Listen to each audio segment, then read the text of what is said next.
আসসালামু আলাইকুম। আজকে আমরা দেখব ওরাকল এসকিউএল এর শেষ tutorial other database objects sequence, index and synonyms. এই তিনটা টপিকস নিয়ে আজকে আলোচনা করব। প্রথমে আসতেছি সিকোয়েন্স।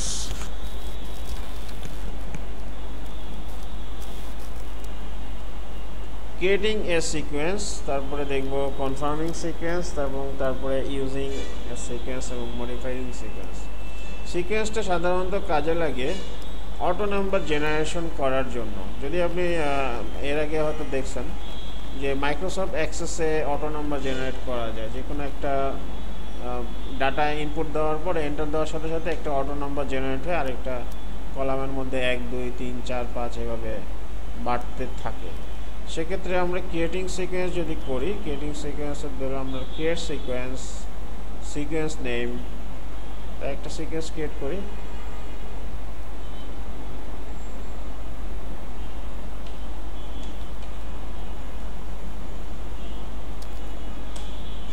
সিকোয়েন্স ক্রিয়েট হলো। এই সিকোয়েন্সের নাম হচ্ছে ক্রিয়েট সিকোয়েন্স। সিকোয়েন্সের নাম হচ্ছে ডেপ্ট আইডি সিকোয়েন্স। দ্যাট মিনস ডেপ্ট টেবিলের ডেপ্ট আইডি নামে যে কলামটা, সেটাকে সে কন্টিনিউয়াসলি বাড়াবে 1 2 3 4 5 করে।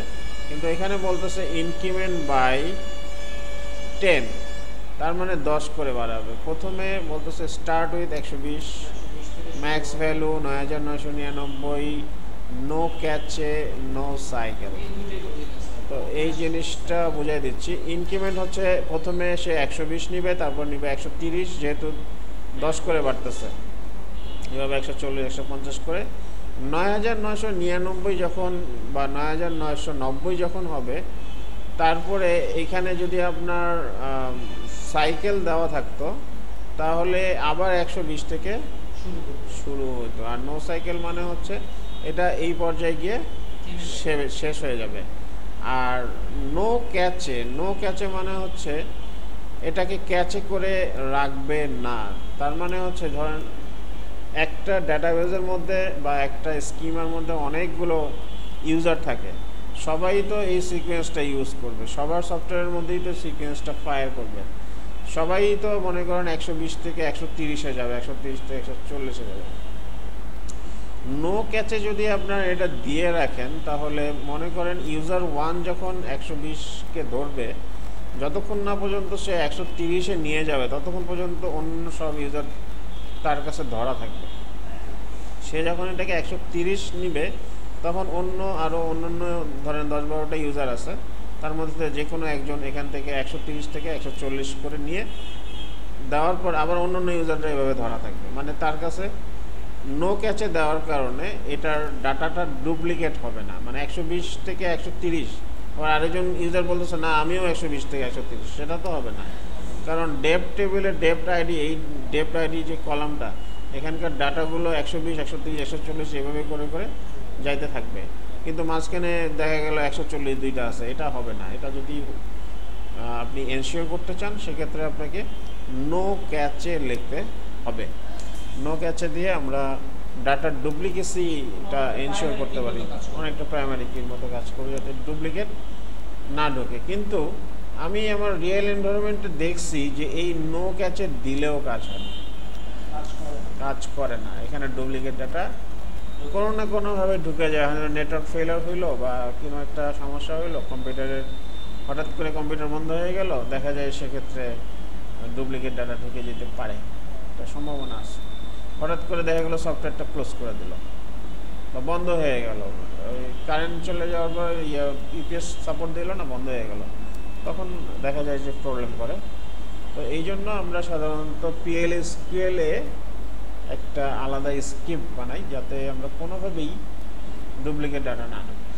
মানে অটো নাম্বার জেনারেশনের ক্ষেত্রে শুধু সিকোয়েন্স মানে তো অটো নাম্বার জেনারেশনের মধ্যে আমরা এটা করতে পারি। তো আমরা এই সিকোয়েন্সটা এখানে ইউজ করব। তো কনফার্মিং সিকোয়েন্স, আমরা সিকোয়েন্সটা ঠিকমতো করছি কি না এটা ইউজার আন্ডারস্কোর সিকোয়েন্স নামে ডাটা ডিকশনারি টেবিলের মধ্যে এটা দেখতে পাবো। সিকোয়েন্স, এখানে আমরা এই সিকোয়েন্সটা তৈরি করছিলাম, ডেপ্ট আইডি আন্ডারস্কোর সিকোয়েন্স, এছাড়া অন্যান্য সিকোয়েন্স এখানে দেখাচ্ছে।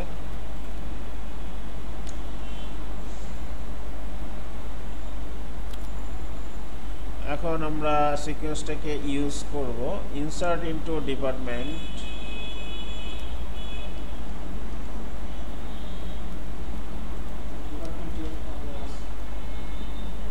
ডিপার্টমেন্ট টেবিলের মধ্যে আমরা ডাটা ঢুকাবো, এখানে ইউনিক কনস্ট্যান্ট বলবে। সাপোজ আমরা ডিপার্টমেন্ট দিলাম, এখানে ইউনিক কনস্ট্যান্ট দেওয়া নাই। Department ID, department name, location ID, values দিলাম। খেয়াল করবেন ভ্যালুসটা হচ্ছে এই সিকোয়েন্সের নাম ডট নেক্সট ভ্যালু, মানে পরবর্তী ভ্যালু, মানে প্রথমে 120 থাকলে তারপরে 130 এইভাবে। তারপর সাপোর্ট হচ্ছে আপনার ডিপার্টমেন্ট নেম এটা সাপোর্ট, এবং location ID 25।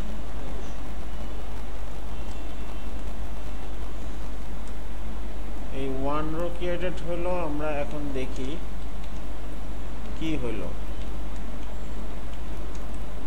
Start from department, কি ডাটা দিছিলাম? সাপোর্ট। এই যে 130 120 ছিল, 10 যোগ করে 130 সাপোর্ট, এবং ডিপার্টমেন্ট আইডি দিছিলাম 2500। এখন আমরা এই ইনসার্ট স্টেটমেন্টটা আমি আবার দিলাম। এখন কি হয় দেখি, 1 রো ক্রিয়েটেড, এবং সেম কোয়ারিটা আবার চালাই। এখানে দেখেন 140 সাপোর্ট, মানে আমরা এখানে এভাবে আমরা আস্তে আস্তে একটা একটা করে ইনক্রিমেন্ট করতেছি, 10 করে বাড়তেছে। This is called sequence. এই সিকোয়েন্সের মাধ্যমে আমরা অটো নাম্বার জেনারেশন করতে পারি। সিকোয়েন্সকে আমরা মডিফাই করতে পারবো। ধরেন আমি বললাম যে না 10 করে না, আমি 20 করে বাড়াবো, হ্যাঁ, তাহলে ইনক্রিমেন্ট বাই 20 দিয়ে দিলেন, তাহলে আপনি 20 করে বাড়াতে পারবেন। এটা মডিফাইং করলেন। অল্টার সিকোয়েন্স, সিকোয়েন্স নেম,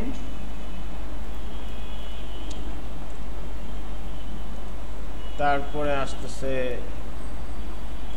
এটা,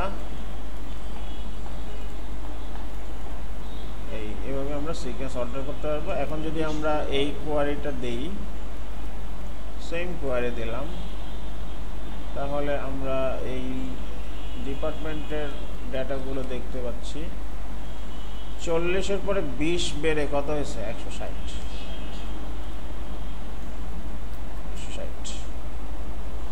এই হচ্ছে আমাদের most important topics, sequence. Sequence তো ক্রিয়েট করলাম, সিকোয়েন্সকে তো ড্রপ করার দরকার হতে পারে। This is very easy. Drop sequence,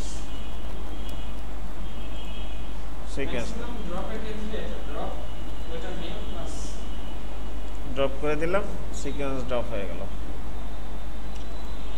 এখন আমাদের মোস্ট ইম্পর্টেন্ট বিষয় সেটা হচ্ছে ইন্ডেক্স। ইন্ডেক্স মানে কি? ইন্ডেক্স হচ্ছে একটা স্কিমা অবজেক্ট যেটা ডাটাবেজের কোয়ারিটাকে অপটিমাইজ করে, কোয়ারিটা রিট্রিভাল খুব দ্রুত করে। এটা হচ্ছে একটা ডাটাবেজের একটা পয়েন্টারের মাধ্যমে করে, এবং এটা ডিস্কের ইনপুট আউটপুট বাড়ায়, এবং is independent of the table, মানে একটা নির্দিষ্ট টেবিলের মধ্যে কিছু ইন্ডেক্স থাকে। আর আমরা তো এর আগের চ্যাপ্টারে আমরা করছিলাম প্রাইমারি কি। যখন একটা প্রাইমারি কি তৈরি করা হয় তখন অটোমেটিক্যালি একটা ইন্ডেক্স তৈরি হয়ে যায়। এটা ওরাকল মাধ্যমে অটোমেটিক্যালি করে, ওরাকল নিজস্ব ইঞ্জিন করে, ওরাকল সার্ভার মেনটেন করে। এই ইন্ডেক্স করাটা আসলে ইম্পর্টেন্ট এই জন্য যে আমাদের ডাটাবেস রিট্রিভাল, মানে যত দ্রুত ডাটাটা আসবে তত ভালো। মনে করেন এখানে ইন্ডেক্সের মধ্যে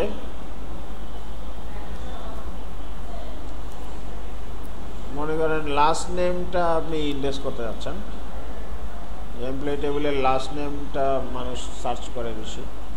যদি যে জিনিসটা মানে যে কলামটা বেশি সার্চ করে সেটার উপরে ইন্ডেক্স তৈরি করাটা ভালো। আননেসেসারি ইন্ডেক্স করলে আবার ডাটা স্লো হয়ে যেতে পারে। প্রত্যেকটা কলামের উপর আলাদা আলাদা ইন্ডেক্স তৈরি করে রাখলে সেক্ষেত্রে স্লো হয়ে যাবে। ঠিক আছে, যেটার মধ্যে দেখবেন যে না এখানে আপনার ইউজারের ইন্টারাকশনটা বেশি আছে সেখানে একটা ইন্ডেক্স ক্রিয়েট করে রাখলেন, সেক্ষেত্রে আপনার ফাস্টার হবে। ইন্ডেক্সের স্ক্রিপ্টটা very easy. Create index name on table name, তারপর ব্র্যাকেটের মধ্যে column name. Create index name on table name ব্র্যাকেটে কলাম নেম। তো কনফার্মিং ইন্ডেক্স, তো এখানে করলেই এটা ইন্ডেক্স হয়ে গেল, এবং ইন্ডেক্স হয়ে গেলে আমাদের ডিস্ক আইওটা বেড়ে গেল অটোমেটিক্যালি। এখন যদি আমরা এটাকে সার্চ করি তাহলে আমরা কনফার্মিং ইন্ডেক্সের মাধ্যমে এই কোয়ারি দিয়ে দেখতে পাবো যে আসলে ইন্ডেক্সিংগুলো ঠিক মতো হয়েছে কিনা। তো এখানে ইন্ডেক্সিংয়ের আপনার যে ডাটা ডিকশনারি টেবিল আছে, index name from user indexes,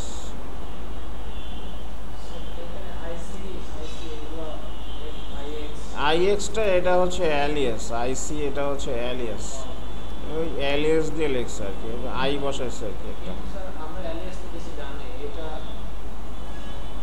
ডানেই তো আছে যে alias from user index IX, আর এখানে হচ্ছে আইসি ডট ইন্ডেক্স নেম, এখানে তো আগেই ছিল, আগেই। এটা হচ্ছে সিলেক্ট, মানে এটা তো আপনার অ্যালিয়াস ছিল তাই না, আইএক্স। আইসিটা বুঝতেছেন না, আমরা যে এখানে এর আগে মার্জিং করলাম তো কি দিছিলাম, প্রথমে অ্যালিয়াসের নাম দিয়েছিলাম না, c dot first name, e dot first name, তাই না? তো এখন এটা তো সহজ, সেই অনুযায়ী করলাম। তো ফাংশন বেসড ইন্ডেক্স হইতে পারে যে আপনার এটা আপার হইতে হবে, ডিপার্টমেন্ট নেমটা আপার হইতে হবে, কারণ আমরা আপার দিয়ে সার্চ করি বেশি, বা লোয়ার দিয়ে সার্চ করলেও ওটা আপার হিসেবে সে সার্চ করে নিয়ে আসবে। ফাংশন বেসড ইন্ডেক্স তৈরি করতে পারেন। ফাংশনটা কি হচ্ছে, আপার। তো আপার ছাড়াও আরও অন্য যে কোনো ফাংশন আপনি তৈরি করে নিয়েও কাজ করতে পারেন, সেক্ষেত্রেও সম্ভব। তো আপারটা হচ্ছে সবচেয়ে সহজ, এই জন্য এটা দিয়ে দেখানো হলো। তো ইন্ডেক্স তৈরি করলাম, ইন্ডেক্স তো ড্রপ করতে হবে।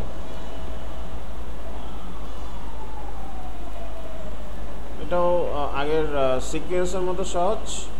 আগে ছিল ড্রপ সিকোয়েন্স নেম, এখন এটা হচ্ছে ড্রপ ইন্ডেক্স নেম। সেখানে বলতেছে যে এটা নাই, ড্রপ ইন্ডেক্স নেম।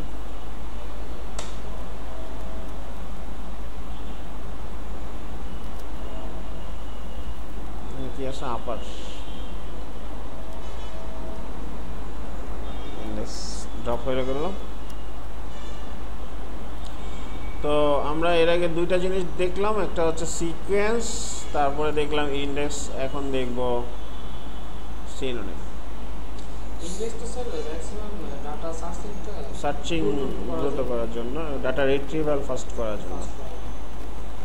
পরবর্তীতে আমরা দেখতেছি সিনোনিম শব্দের অর্থ হচ্ছে প্রতি শব্দ, যে কোনো শব্দের আরেকটা নাম। যেমন কারোর নাম করিম কিন্তু তাকে হয়তো ডাক নামে ডাকে, হতে পারে রহিম নামে ডাকে, ঠিক আছে, নিক নেম আরেকটা থাকে। যেমন সিনোনিম হচ্ছে suppose d sum, create synonym d sum for dep sum view, মানে একটা ভিউয়ের আর একটা সিনোনিম রাখলেন।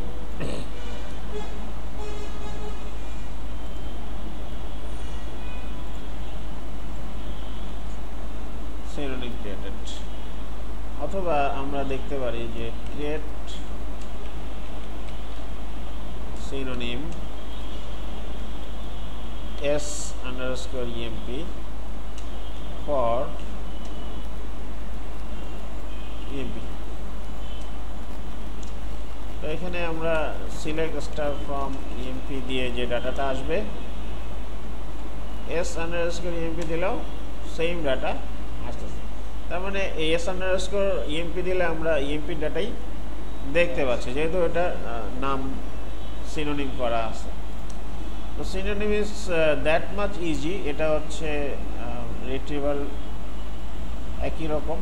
তো এর আগে আমরা দেখছিলাম কীভাবে ইন্ডেক্স ড্রপ করতে হয়, এখন আমরা দেখব কীভাবে সিনোনিম ড্রপ করতে হয়। তো এর মাধ্যমে আমরা দেখি যে সিনোনিম ড্রপ করতে হয়। তো এই হচ্ছিল আমাদের other database objects, sequence, index, synonym. তো ধন্যবাদ।